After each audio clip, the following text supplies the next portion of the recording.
সড়ক দুর্ঘটনায় প্রাণহানি রুখতে জনসচেতনতা বাড়াতে এবার অভিনব উদ্যোগ নিল রাজ্য সরকার। বিশেষ করে দুর্ঘটনায় আহত ব্যক্তিদের সাহায্যের ক্ষেত্রে অনেকেই আইনি জটিলতার ভয়ে কাছে আসেন না, সবাই বিষয়টি এড়িয়ে চলেন। কিন্তু এবার দুর্ঘটনায় আহত ব্যক্তিদের সাহায্যকারীকে আর্থিক পুরস্কার দেওয়ার সিদ্ধান্ত নিয়েছে রাজ্য সরকার।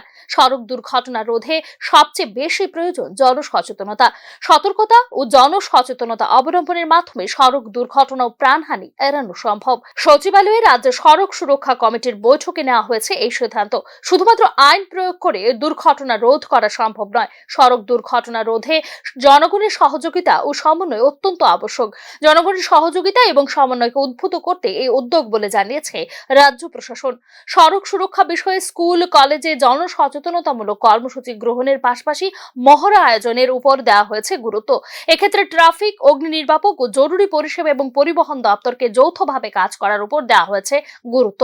সড়ক দুর্ঘটনা নিয়ন্ত্রণে অত্যাধুনিক যন্ত্রপাতি ব্যবহার সহ তথ্য প্রযুক্তি যেমন interceptor vehicles, breath analyser, speed radar gun, eDAR portal ইত্যাদি ব্যবস্থার উপর বিশেষ গুরুত্ব দিচ্ছে রাজ্য সরকার।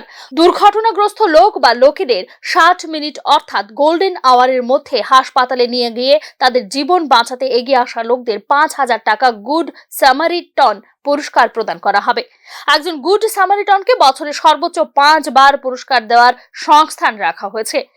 হিট অ্যান্ড রান স্কিমে চিকিৎসা বাবদ 2 লক্ষ টাকা পর্যন্ত আর্থিক সাহায্যের সংস্থান রেখেছে রাজ্য প্রশাসন।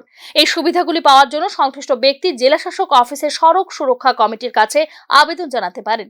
সুপ্রিম কোর্ট কর্তৃক গঠিত সড়ক সুরক্ষা কমিটির নির্দেশিকায় সড়ক সুরক্ষা বিষয়টিকে দেখার জন্য রাজ্যে একটি ডেডিকেটেড রোড সেফটি উইনিং গঠনের পাশাপাশি একজন স্টেট নোডাল অফিসার নিয়োগ করা হয়েছে। বৈঠকে সড়ক দুর্ঘটনা রোধে রাস্তা প্রশস্তীকরণ, ফুটপাত ব্যবহার করা ইত্যাদি বিভিন্ন বিষয় নিয়ে আলোচনা হয়। সড়ক দুর্ঘটনা রোধে রাজ্য ও জেলার দুর্ঘটনা প্রবণ এলাকা ও ব্ল্যাক স্পটগুলিতে প্রয়োজনীয় প্রতিরোধমূলক ব্যবস্থা নেওয়ার সিদ্ধান্ত হয়।